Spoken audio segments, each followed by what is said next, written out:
Ole agenda mu ssabo asiba obugagga yafuna omusamize buli kadde amugulira embuzi amugulira ente era akola buli ebijjulo buli wasande omusamize yamuteekamu oluseke akasente yakanigaziza capital kakati bakalya na musamize bamunaza amadagala bamugamba nti ddayo okole. Of course Katonda yakuwa omukisa wiki bw'ogitandika okola akagoba k'ofunya akatini olunongoddewo omusamize nga mukagabana mabaala capital muyingidde omunywedde bwe bitandika ottagala ng'olwo naawe bagamba nti yingirako essabo oba ng'odduka oddayo mu kyaki n'ettamiiro lyo. Omukisa ogusooka agukozesa otya era ogukozesezza otya? Lwaki ssente ezo z'omalira mu bbaala, ssente ezo z'omalira mu masabo lwaki togezesaako ekimu eky'ekkumi ekyensi? Omwana oyo atalina ngatto gw'oyitako ng'atambuza bigere n'omugulyeko kinneegeena, omwana oyo essanyu lyagenda okgenda nalyo n'essaala zagenda okukusabira ly'eddogo erisinga buli kimu kubanga zituuka direct ewa Katonda.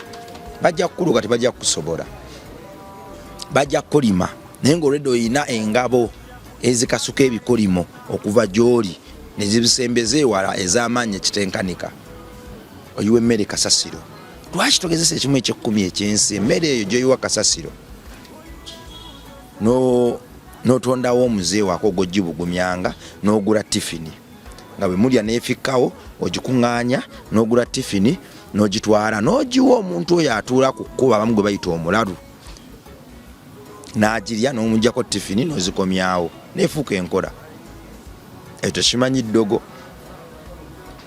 Essaala etalina ekyo eba nkalu. Tuli mu kuzimba ssomero lyaffe Kammengo twebaza Mukama olw'abantu abayimiridde naffe tulabye Katonda tulabye ekisa. Essomero lino ly'abaana baku nguudo, essomero lino ly'abaana bakateeyamba, essomero lino ly'abaana ensi beemenyeemenye, essomero lino ly'abaana bafuuse abaddu b'ebikolobero. Gwaga nti ekimu kyange eky'ekkumi ekyensi nsobola okukitoola nnyweddeko bbiya ndiddeko ennyama ngenzeeko mu masabo kakati kangezeseeko ku kyoŋŋambye ekimu kyange eky'ekkumi kankitoola olw'emirimu gyange ekyensi kankitoola olw'abaana bange famire yange naawe tukyaniriza tukigulemu amabulooka omwana oyo buli walitula mu ssomero ng'ekimu ekyo eky'ekkumi kye watoola kyatuddemu tolirogobwa toligobwa ku mirimu tolivaamu mbuto tolikubwa tolifa birwadde biswaza era olifuna obuwangazi obutenkanika ku nsi kuno.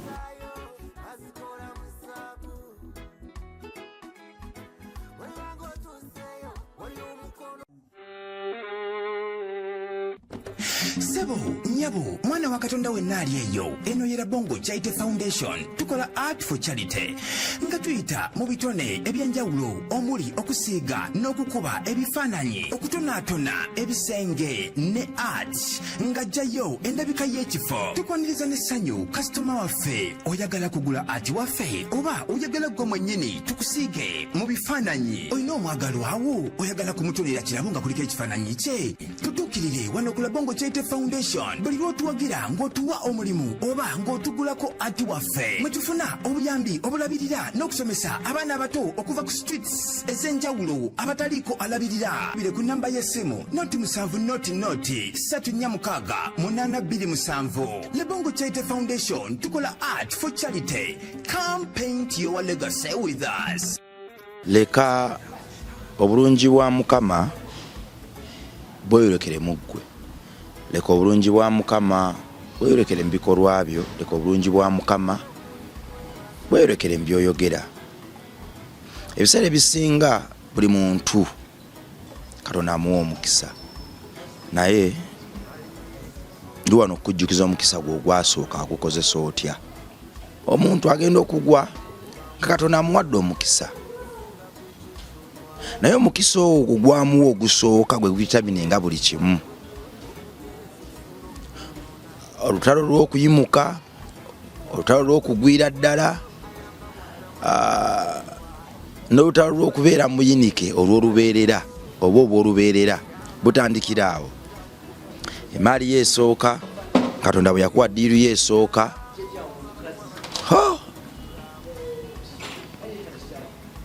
abakazi okukudaala, okutyoboola, bye byafuuka baana baliwo. Katonda bwe yakuwa omukisa gw'ogusooka waddukirawo mu ssabo okugusiba n'okugunyweza, naye ng'ate bwe wali ogufuna tebyali mu ssabo.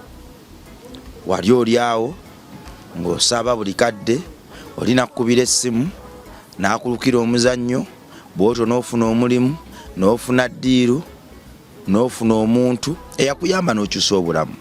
Kakati mu kutambula awo abayimu amagezi bwe bajjira mu bulamu bwo ne batandika okukujjukiza nti munnange nno ebintu bino bye wajjamu kapito wamufuna, buli kimu wakifuna, naye okubibeeramu olina okwenyweza. Wano we wajja si wangu. Omuntu eyandigenze mu kyaki osabe, eyandigenze mu kyaki otandika okusiiba, wenywereze mu buweereza. Bakulagirire wali omusawo akola, bakulagirire omulogo akola, omusamize akola, era asobola okusiba omukisa gwo guleme kutaataaganyizibwa, asobola okusiba emaali yo ereme taataaganyizibwa, era asobola naawe kennyini okuwa olukomera omulabe aleme kulumbagana. Naye nga mu kusooka yali Mukama, mu kusooka kwali kusaba, mu kusooka kwali kuyaayaana kumanya Mukama. Bwe yaggula enjigi olwo nno n'ofuna emikwano egyakugamba nti nedda, okunyweza emaali yo wano wozze si wangu, olina okuyingirako mu ssabo, otandika okugwa. Gyali mikwano egyaga nti nedda, kakati engeri gy'ofunye sente katandika okukuba pate, pate ne zifuuka pate, katandika okukuba pate buli kadde, tandika okulya kasenteko, naye ng'omukisa wagufuna. Banno gye bagambira nti nedda, kasente kano engeri gye nkafunyemu kangulemu obupoloti, kantandika ozimba, gwaddamu kujooga mukyalawo, kujooga mwamiwo, wadda mu kukuba pate, wadda mu kuggala mabaala na kuddugaza mmeeza. Omukisa ogwo gusooka gwe tuliko. Kakati bitandika okwekyanga. Katonda wamukyawa, ebbaala ozikubbera ku Sande oziva mu ssaawa nga 8 gwa misana, okeeseza mu bbaala ku Sande n'ovaayo 8 ogw'emisana ne weebakamu n'oziddamu. Era okudaalira abo boolaba bagenda okusaba.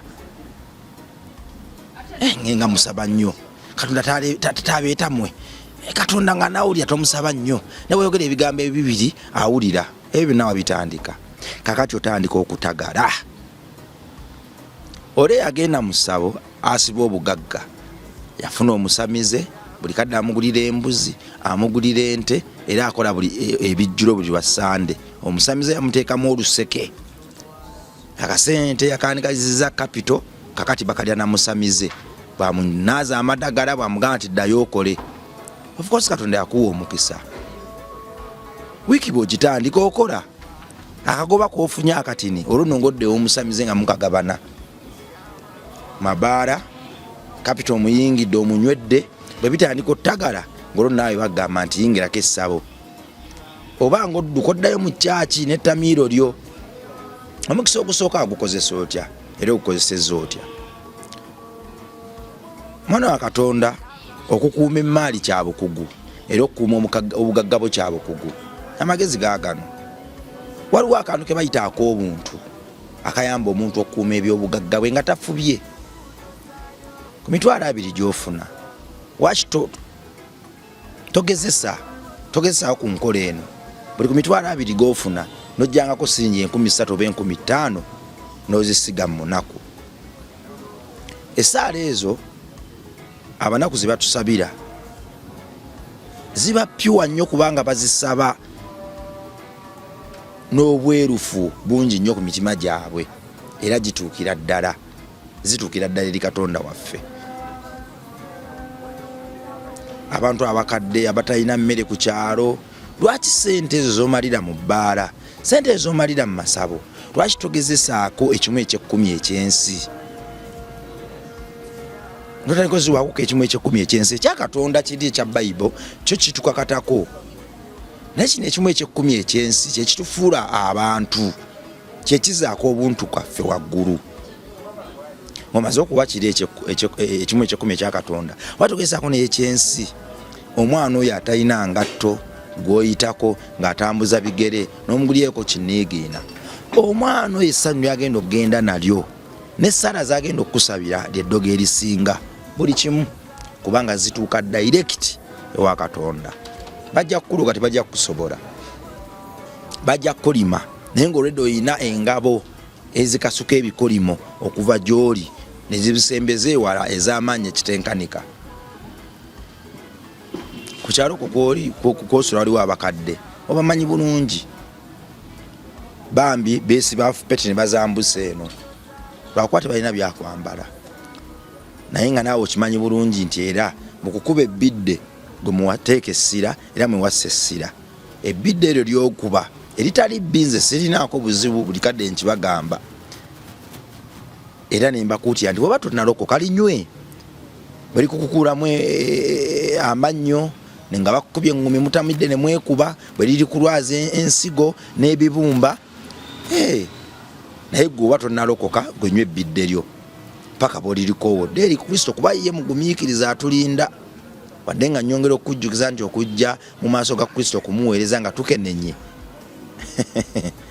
nakyo kyabulabe nnyo obutenkanika. So lwaki tugezaako ekimu eky'ekkumi ekyensi? Ekimu eky'ekkumi ekyensi ekyo mukizannyisa, naye muganda wange tekimanyi sabasaba, tekimanyi mizinga, tekirina kyekimanyi kyamaanyi nnyo nnyo nnyo nnyo obutenkanika. Oyiwa emmere kasasiro. Lwaki tugezesa ekimu eky'ekkumi ekyensi? Emmere eyo gy'oyiwa kasasiro n'otondawo omuze waako gw'ogibugumyanga n'ogula tifini, nga bwe mulya neefikkawo ogikuŋŋaanya n'ogula tifini n'ogitwala n'ogiwa omuntu oyo atuula ku kkuba, abamu gwe bayita omulalu, n'agirya n'omugyako tifini n'ozikomyawo neefuuka enkola. Ekyo tekimanyi ddogo. Essaala etalina ekyo eba nkalu, essaala etalina ekyo eba nkalu. Lwaki okigezesa? Tuli mu kuzimba ssomero lyaffe Kammengo, twebaza Mukama olw'abantu abayimiridde naffe. Tulabye Katonda, tulabye ekisa. Lwanko Johnny tuwa $5,000,000 ne tufuna $1,1.5 okuva mu membership, ne tufuna $25,000 okuva wa mukwano gwaffe Grace, ne tufuna $10,000 okuva ewa mukadde wange Samuel.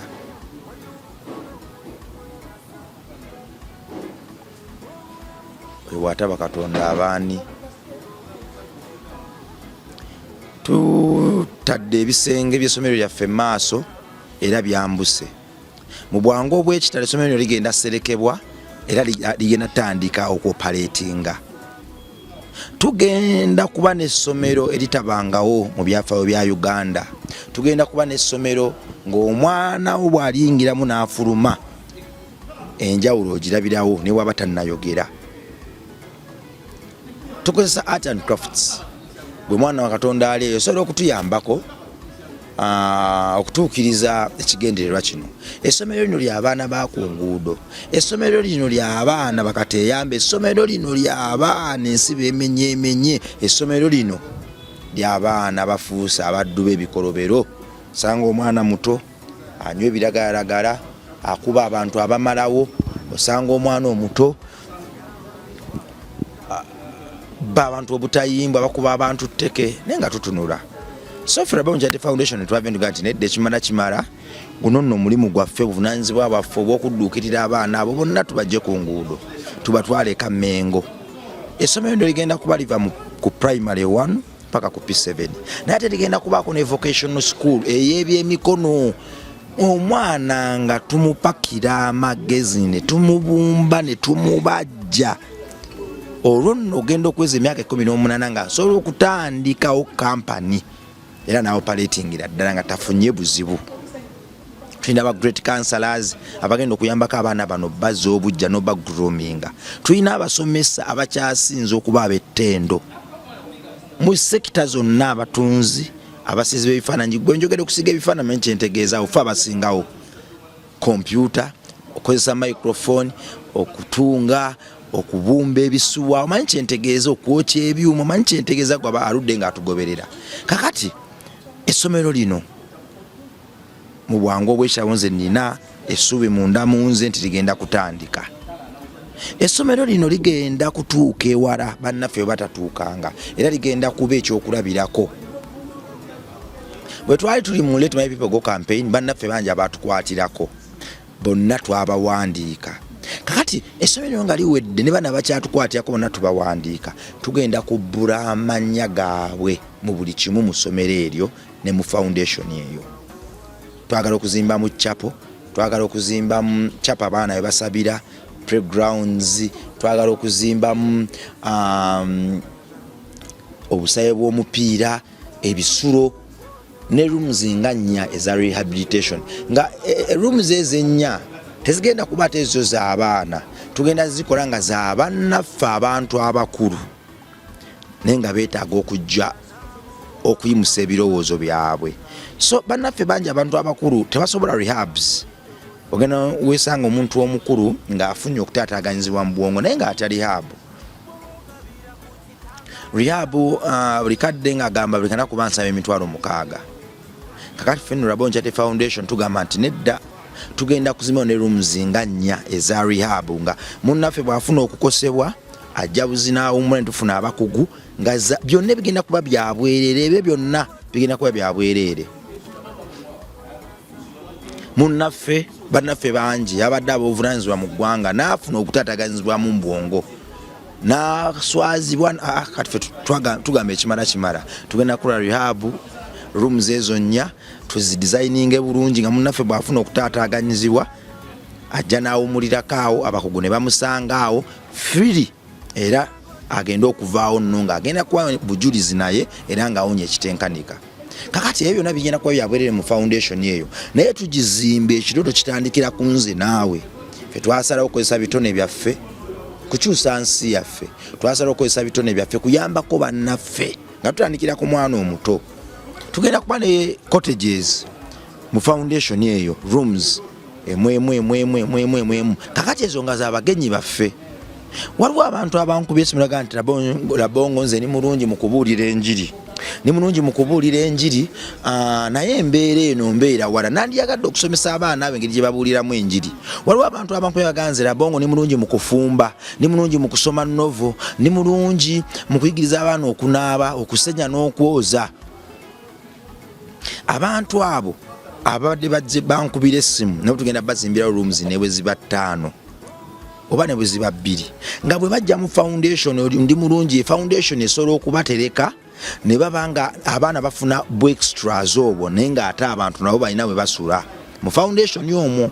Nti omuntu bwanga nti manyi okufumba nandiyagadde okujja okuyigiza abaana abawala okufumba nga jabuzi asola mu foundation buli kimu kyabwereere, wifi mweziri buli kimu, akeera ku matya ndikola class z'okufumba n'ayigiriza abaana okufumba dishes ez'enjawulo.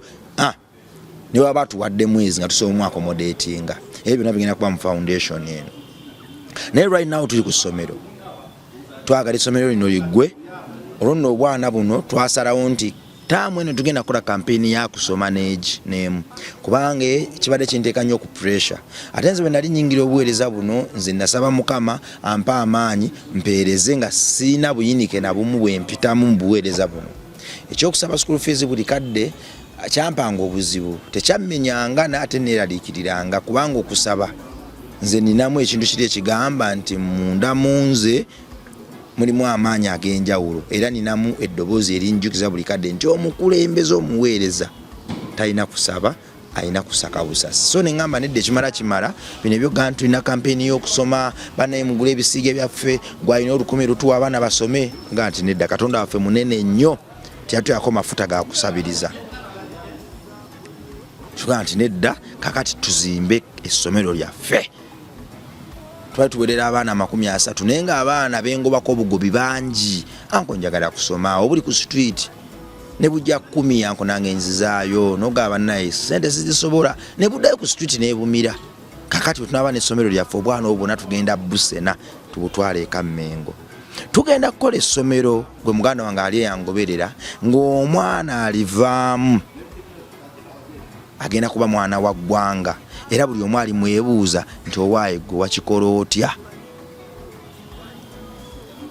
Situsobola nzekka gwalina kyonna ky'oyina, gw'olina ekifaananyi tusobola kikusiigira akasente ako ne tukateeka mu nteekateeka eyo. Gwaga nti ekimu kyange eky'ekkumi ekyensi nsobola okukitoola nnyweddeko bbiya ndiddeko ennyama ngenzeeko mu masabo kakati kangezeseeko ku kyoŋŋambye ekimu kyange eky'ekkumi kankitoola olw'emirimu gyange ekyensi kankitoola olw'abaana bange famire yange naawe tukyaniriza tukigulemu amabulooka omwana oyo buli walitula mu ssomero ng'ekimu ekyo eky'ekkumi kye watoola kyatuddemu tolirogobwa toligobwa ku mirimu tolivaamu mbuto tolikubwa tolifa birwadde biswaza era olifuna obuwangazi obutenkanika ku nsi kuno. Ekyo nkimanyi nkiinako n'obujulizi. Waliwo ali eyo tulina membership card scholarship card scholarship card eno yakadde kamu n'ekitundu. Gwe omuzadde ali eyo osologa nti nedda nze omwana wange si wa ku luguudo nenjagala afuuke member wa Bon Charity Foundation. Member wa Bon Charity Foundation yaganyirwamu biki? Omwana obwo afuuka member agenda kusomera bwereere nga si wa ku luguudo tava ku luguudo alina maama ne taata naye nga kuluna zenga member mu foundation agenda somera bwereere mu kisulo mu ndabiri ekyasinza okuba eya waggulu okuva mu P1 paka mu P7 nga kwakataddeko n'ebyemikono paka ku myaka 18 era services zino zonna zigenda kuba mu Bon Charity Foundation agenda ziganyirwamu kubanga enteekateeka twagikola twagiteekawo nga nayo ngeri ya fundraising na musomero lyaffe tujja kuwandikira bazungu mabaluwa tulina amaanyi mangi nnyo ffe abaana ba Kintu abaana bannambi okutuukiriza ebigendererwa by'ensi yaffe kale tusabye bazungu abazungu betusabiriza basaavinga bakoze ebyabwe batulaze okwagala bagadde Katonda ba blessings ezovala ensi zaabwe wadde ziri muzira zetuddukiramu. Ekyo nno kizze lwakuba nti abantu abo batoola kakati tugamba ekimala bakozeko kye bakola naffe katuyigirize abantu b'ensi yaffe okwagala ensi yaffe okwagala abantu baffe n'abaana baffe. Embeera eno egenda mu maaso, embeera eno erimu Katonda kale nno gwe omwana omufuula emmemba ngoyita musasira kadde kamu n'ekitundu asome paka ku myaka 18 myaka 18 ajja kuba afuluma Bon Charity Foundation ng'agenda okwaŋŋanga ensi wabula buli atoola twagala foundation yeno ebbulwemu buli linnya lyoyo atodde nga bwe tujja tubawandiika mu kitabo. Awe tutuuse si wabi rooms 3 almost zituse ku beam katubuzayo rooms endala 3 then tujja teekako ne P7 broken gye tutandise ya rooms 6 nenga sofa tuli good to go. Kakati rooms 6 ezo zeetaaga omusenyu zeetaaga amataffaali zeetaaga leba emitayimbwa n'ebirala akasente ako gwe koso tuwa ngoyise mu kutuwa okusigira ekifaananyi kagenda okukola ekyo. Ekimu kye eky'ekkumi ekyensi kyogenda tuwanga okikozesanga omukago wakati wo ne Katonda okunyweza bizinensi zo famire zo kyekigenda otuyamba okuyimusa essomero eryo mu bbanga n'okulisereka. Membership gundi ejo fee ogenda osasula egenda okufuula omwana wo mmemba w'enkomeredde pa ku myaka 18 ku Bon Charity Foundation egenda otuyambako okunyiriza essomero lino tusobola okyekolera. So awe tuli milioni 6.45 so far as kituusizza tukyagenda mu maaso gwalina kyonna ky'oyina osobola tukwatira Katonda agenda kuwa omukisa. Ekimu kye eky'ekkumi ekyensi ky'amaanyi nnyo okusinga emmundu okusinga bbomu okusinga buli kimu.